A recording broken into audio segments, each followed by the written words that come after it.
Mais le vrai risque apparaît quand nous franchissons le pas de la surconfiance et que nous tombons dans l'arrogance. Bonjour à toutes et à tous, aujourd'hui 99 secondes sur un sujet qui fait souvent débat, la confiance, la surconfiance ou comment trouver la limite. C'est ambitieux, je vais donc moi-même faire très attention à ne pas me bercer d'illusions dans cette séquence de 99 secondes. Attention, c'est parti. On connaît tous des personnes capables de tout dire, de tout affirmer, de tout penser avec une confiance en elles parfois qualifiée d'insolente.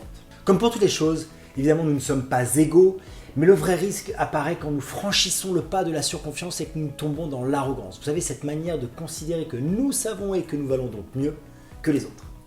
D'ailleurs, c'est ce que l'on appelle l'effet Dunning-Kruger, qui décrit une surconfiance arrogante chez des personnes sous-qualifiées, mais convaincues d'être compétentes. Et malheureusement, les plateaux télé regorgent de telles illustrations toujours plus flippantes de cet effet.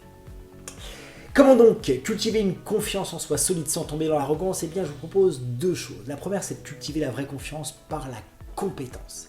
Je dis bien la compétence et pas la connaissance, car le savoir ne fait pas la compétence. Il faut se confronter au terrain, à l'autre, au monde extérieur, à l'incertitude du réel. J'aime pour ça la compétition sportive parce qu'elle balaye les sachants enfermés dans leurs certitudes et leurs affirmations du type « tu aurais dû, tu devrais, moi à ta place ».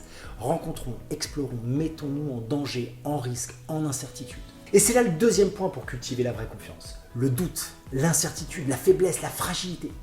Cultiver la vraie confiance, c'est reconnaître nos faiblesses en les regardant en face. C'est la condition pour les identifier, les apprivoiser, les regarder en face. Ainsi, j'ai plus de facilité à les travailler. Je peux avoir confiance en moi autant parce que je sais ce que je vaux que parce que je sais ce que je crains. Les choses deviennent plus visibles et donc plus prévisibles. Je peux alors les éviter ou les travailler. Si au contraire je choisis de faire comme si tout cela n'existait pas, eh bien au fond de moi, je sais à quoi je m'expose. Je sais ce que je risque.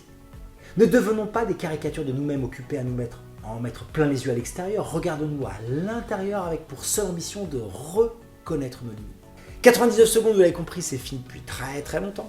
Je vous propose donc de tester l'une de ces deux techniques entre le travail sur votre compétence et le travail sur vos faiblesses et de nous retrouver pour une prochaine séquence de 99 secondes. À très bientôt, ciao ciao.